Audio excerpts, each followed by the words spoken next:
Hey y'all! Welcome to my April reading wrap-up. April was a very good reading month for me, despite fighting a reading slump. So round of applause, round of applause. That's the most amount of books I've read in a month since I got back into reading, or probably in my entire life, because when I was in school did I ever have time to read 8 books in a month? Girl. So history was made today.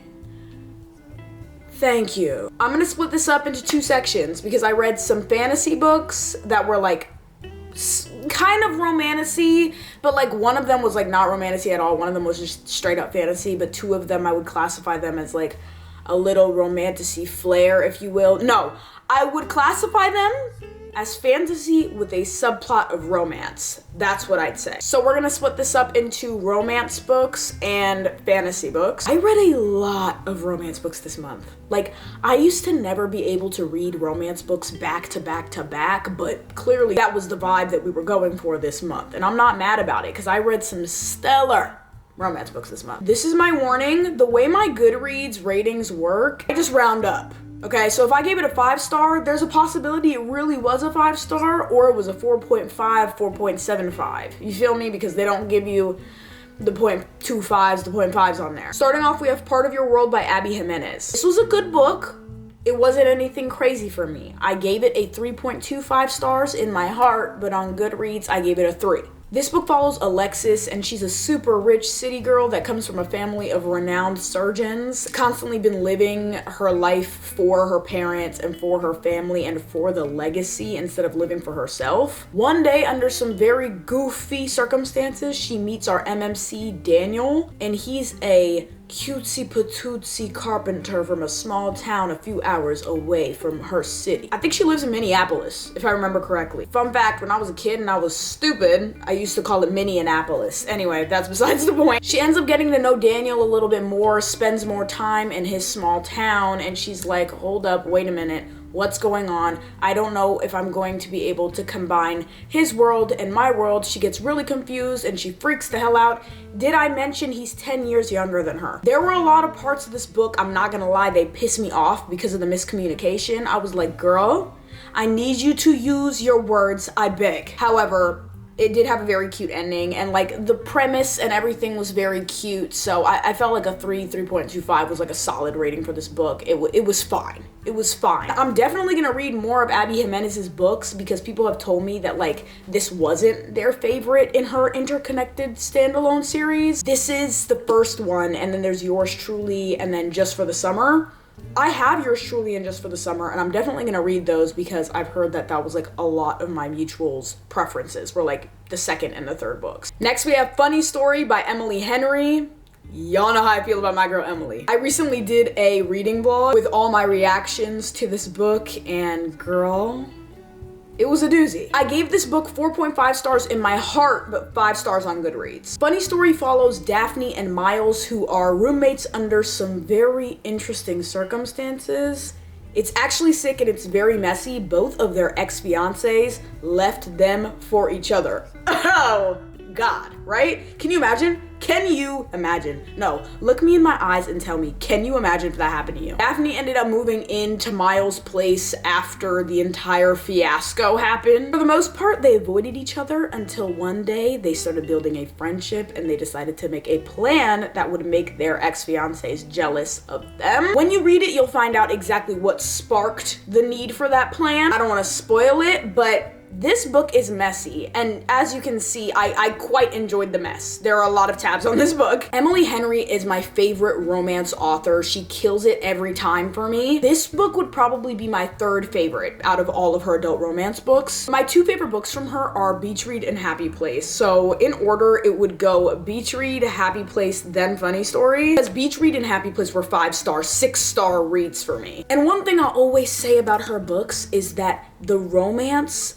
is strengthened by the fact that other topics are talked about in her books. She really gives you a lot of backstory on the characters and why they are the way that they are. And strong friendships always play a huge role in her books. Love you, Emily! 3rd book we have is How to End a Love Story by Yulin Kwong. This is Miss Kwong's debut novel, and I must say, It seems like she's been writing books forever. The way that I devoured this book, y'all. I gave it 4.75 stars in my heart and 5 stars on Goodreads. This book follows Helen and Grant. There was a very tragic event that happened that involved the two of them when they were in high school. Check the trigger warnings when you read this book because there are some very dark topics that are discussed in this. Anyway, fast forward 13 years after high school. Helen is a best-selling author and one of her books is getting turned into a TV show. She gets invited to be in the writer's room while they're developing the screenplay, and guess who's one of the screenwriters? None other than Grant Shepard, her enemy from high school. And she's kind of super pissed that he's there, and the story kind of goes from there, and you see how she navigates that situation, how it forces them to have conversations that they never would have had if he wasn't put on the show. This book really had me on my toes the whole time, and it was honestly beyond the romance aspect of it. I just want my girl Helen to be okay, because she's really going through a lot, and I really liked the representation of immigrant daughters in this, because if you know, you know. But I just thought this was a super unique story, and I definitely recommend this book because it is so good. Next, we have Out on a Limb by Hannah Bonham Young. You pregnancy trope haters are gonna be gagged when I tell you about this book, okay? I gave Out on a Limb 4.75 stars in my heart, but 5 stars on Goodreads. Win is the MMC, Bo is the MMC. They're at a party one night at their friend's house and they have a one-night stand. But then she gets pregnant.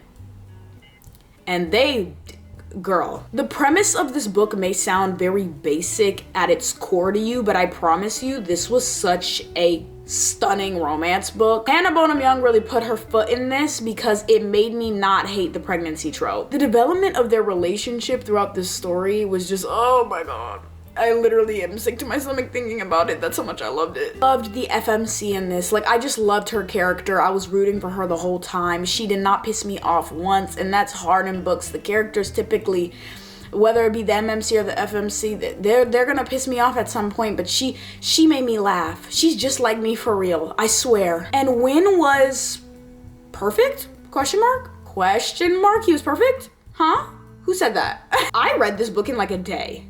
Literally a day. Like, that's how passionate I was about this. I did not want to put it down. So do yourself a favor and go get into some Hannah Bonham Young, okay? To close out the romance books portion of this video, we have The 7-Year Slip by Ashley Poston. I gave this book a 4.25 in my heart and a 4 on Goodreads. This book follows Clementine West. She's a book publicist in New York City, a boss lady, if you will. But she's really struggling with the loss of her late aunt. Aunt ended up leaving her apartment in Clementine's name. So as Clementine is moving into her aunt's apartment, one day she opens the door and there's a random man standing in the apartment. Personally, me, I'd start screaming and call the police. Except he didn't break in.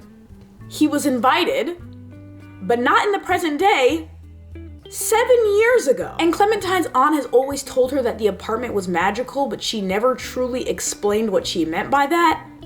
Clementine was face to face with exactly what she meant by that day. Yes, she was. This was such a beautifully written story. I had to move you over a little bit. The light was coming in all weird. It was pissing me off. The MMC in this was such a sweetheart. Like, literally the perfect man. I'm not saying his name because it's a big part of the book.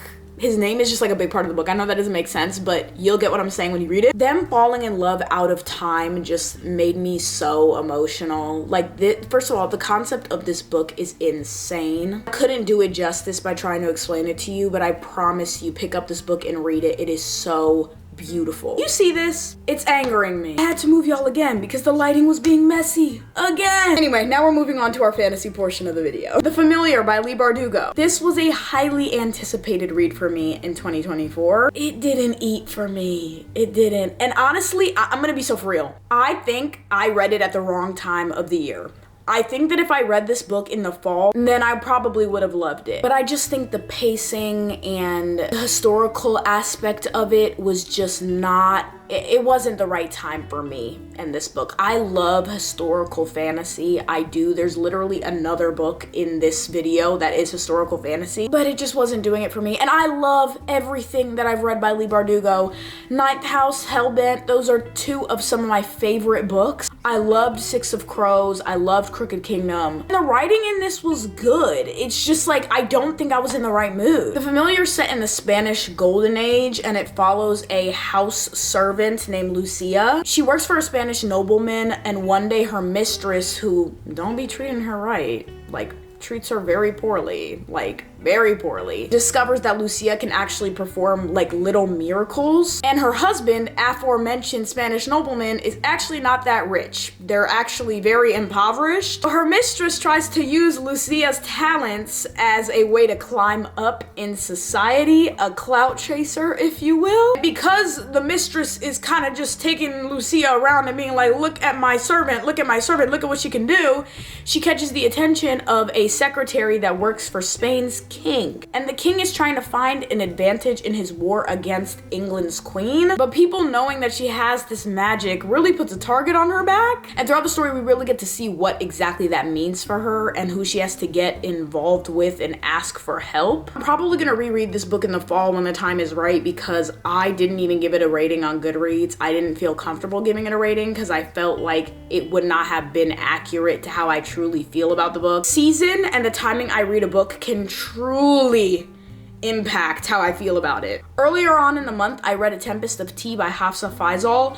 This is the author who also wrote We Hunt the Flame. I gave this book a 3-star in my heart, and it also was a 3-star on Goodreads. This book follows a teenage girl named Arthi and her crew who have an illegal blood house that caters to vampires in their society. Police know that something's going on here that's not supposed to be happening, but they can never like catch them until one day their business is threatened, and Arthi gotta work with some people she does not want to work with in order to save her establishment. The prose was really good in my opinion. Like, I think it was a well-written book, but to be honest, I had a hard time following the world building and like knowing exactly what the lore was and what was going on. I don't know why. Maybe that's on me. It was entertaining for sure because it has like this heist vibe, but it is multiple POV, and I found the like point of view switches to be very discombobulating and confusing, but it was a very entertaining read. Like, I had a good time, and this is the first book in the duology, so I am going to read the second book whenever it comes out. Just wasn't my favorite.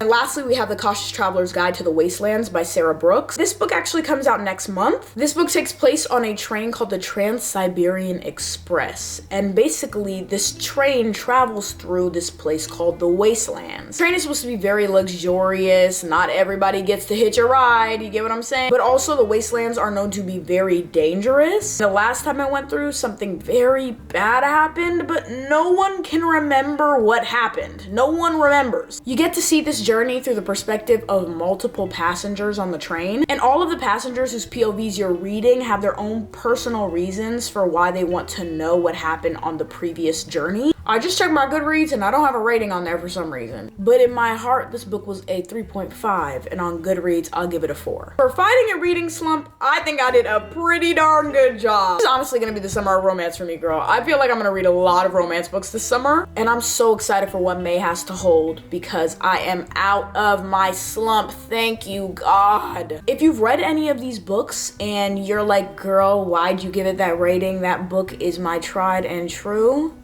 Let me know. Maybe you can change my mind. But that's it for today's video. Thank you so much for watching, you guys. I love you. And I'll see you in the next video.